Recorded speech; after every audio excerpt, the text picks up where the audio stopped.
Hello everyone, this is Kim from Kimberbell Designs, and this is Tuesday Tips with Kim today. Lori, I know you love her and she is always here, but she decided to go camping this week. So I don't know if I'm jealous or not. Actually, I'm not jealous. Camping's not my thing. So anyway, but she is gone, so I'm going to do some Tuesday tips for you on our July bench pillows. Something that she started last week and I'm finishing up this week.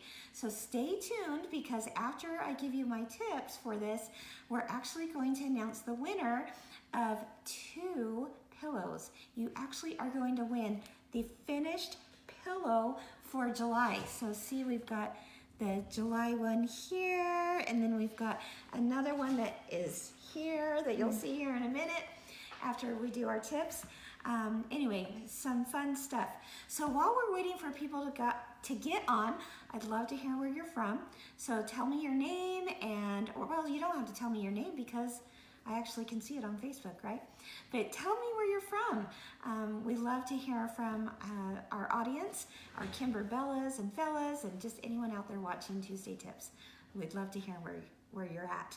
So anyway, today, as I mentioned, we are talking about the July Bench Buddies. This comes from the Bench Buddies series for May, June, July, and August. And if you machine embroider, this is what your packaging looks like. Right here, you've got the CD here.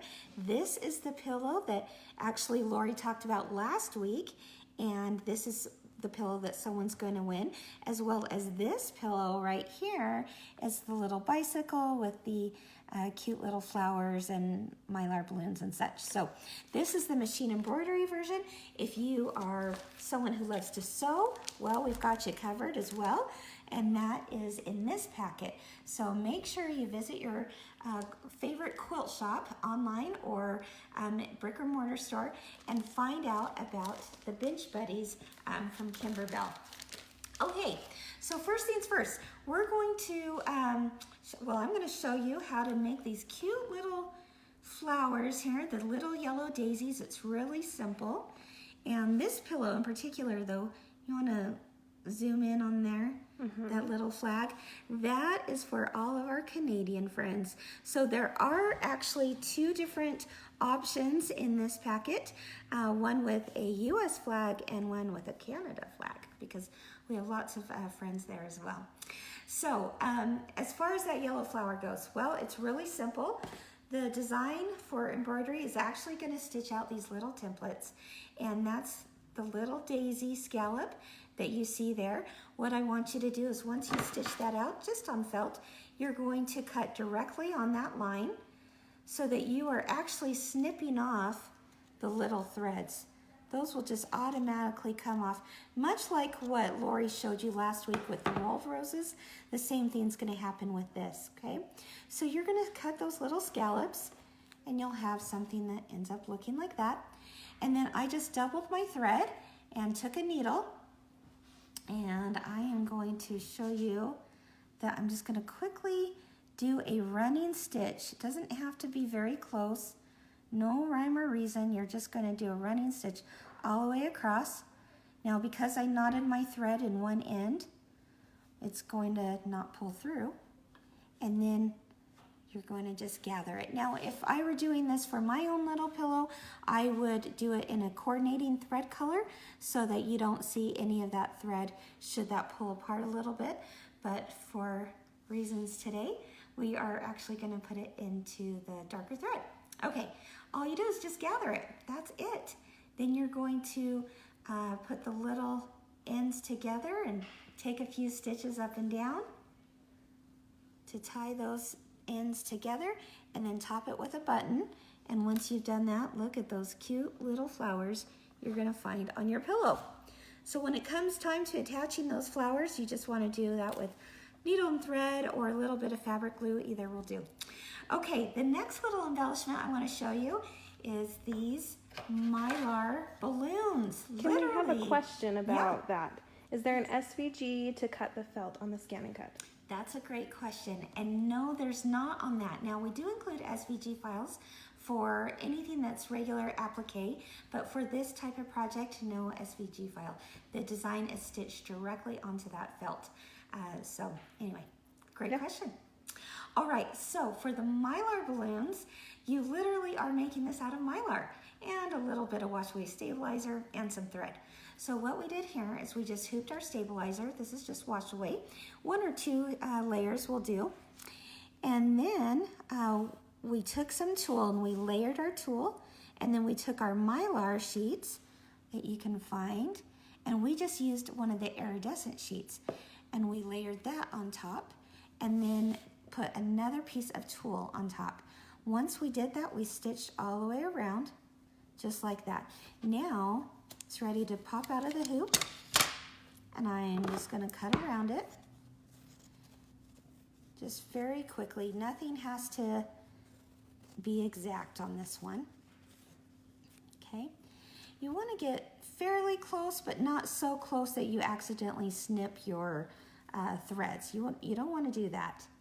But I don't know if you can tell in this camera, but it has this iridescent sheen to it, and it looks like a Mylar balloon. Isn't that funny?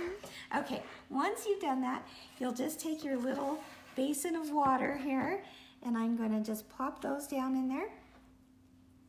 I could do that with this one as well. And you're going to let it soak for just a few minutes. Eventually, all that wash away stabilizer is literally going to wash away and just pull right from that edge there. So I would soak this for a few more minutes, but you get the idea. And because you've got that wash away stabilizer in it, it acts like a starch, so to speak. And so then the edges of your balloon are going to be nice and tight and starched, and your threads aren't going to become loose. So that's how you do the little balloons that you see at the top. To shake my hands off, that you see at the top of the pillow. Yeah. Isn't that fun? Any questions on that? No. Okay, so we've got our flowers. Check. We've got our balloons. Check. What's next? Well, let's talk about the fringe. The cute fringe that is on the sides of the pillow that you see here. So there's a little trick to doing that. And here's what you do. So here I've stitched out this, the base of the bench pillow, or the bench buddy. And we haven't added our little flowers yet, or our balloons, because now we're getting ready to do the trim. And we actually here at Kimberbell sell these trims. You can get the fringe trim, and it has a pom-pom trim with it as well. So this is a technique that can be used whether you use the fringe, or I guess we call it also tassel trim, fringe tassel trim, or whether you use the pom-pom trim. So basically what you're going to do is you're going to take your piece like this, and it's going to be facing inwards, okay? And I made this just a tad longer than the actual length of my pillow here, width of the pillow. And you could pin it if you wanted, and then sew it about 1/8 of an inch in. But I would rather not use pins. I think pins are kind of a mess to deal with when you're dealing with fringe or with tassels or with pom-poms. So instead, consider using a little bit of fabric glue on it. Now, I've even been known to use the glue, like the glue sticks that you get at back to school time, right? Because it's not going to be seen, it's in your seam, but it just tacks it down long enough so that you can sew right on that. So take a little bit of glue and line it right along there. You could even take some spray adhesive and spray it, but if you do that, make sure you cover the tassel side with paper, so because you don't want sticky tassels. Just say no to sticky tassels, right? Sticky fringe, you don't want that. So if you spray it, I'm just warning you right now, say Kim told me, if I spray it, I'm gonna cover up the tassels with paper so the spray doesn't get on it. Or you could take that glue stick, run it right along there, and place it down so that your tassels are inside, okay? How about double stick tape? Ooh, double stick tape. You know, I've never thought of that, but that is not a bad idea. I'm liking that. Whoever said that. I like that Evie. idea. Evie, great, great idea. Okay, so now the other little tip I would give you is that you don't want your tassels to go into your seam. And so I would just simply trim off any extra tassels that kind of go beyond there. Do you see that? And then any ones that are close to it, I would just push over and maybe take a little piece of Kimberbell paper tape and place it in there. And then when you have to sew it together, your tassels aren't going to get caught in the seam. So there's a little tip too. Now, you've put this on, you've glued it on, or you've used your double stick tape, right, Evie? And then you are ready to sew the back on. So, by magic of television, I just happen to have some backings right here. Or live. Magic of live or magic of the product development team who helped me out here today. They've actually put this together for you. So you want to sew about 1/8 of an inch inside the seam, okay, just to tack those on. Then you're going to place your large backing down first, directly on top, and then a smaller piece of backing on top of that, just like so. And you're making an envelope style closure, and you're going to then take it to your sewing machine and sew about 1/4 of an inch on all 4 sides. Okay, now once you've done that, there we go. Voila. Just like magic. Just like magic, it's all done. Can you believe that? So I'm going to turn it inside out. You know I'm crazy. I'm silly. Okay. Turn it inside out and look at those fun fringe tassels right there. And on this side, and it's just too cute, right? It's all about the extra fluff and trims and extra doodads that make something unique, right? So that's how we did the tassel trim. Now, as you notice, there's a few things missing. So at this point, I'd want to add on my little buttons for the wagon wheels, and I would stitch on my little mylar balloons, or I could use fabric glue for that. And of course I wanted to put in my little yellow flower daisies like you saw earlier. And that is that.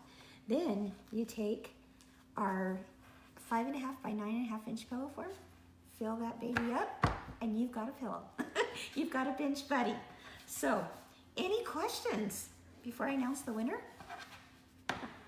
Just that they love the paper tape, adorable, Yes. love it. Good. Well, we're so happy to hear that. So, congratulations to one lucky winner out there who watched last week's Tuesday tip and made a comment or shared it. Or She shared it and commented and liked it. Liked it and Yeah. shared it with her friends. We love that. Sharing is caring, I like to say. So, you're gonna win. We'll finish this pillow up for you, and you will win this one as well as its little matching bench buddy, just in time for the 4th of July. So the winner is Vanessa Blount. You are the winner. Just make sure you send us a direct message through Facebook, and we will get that sent out to you right away.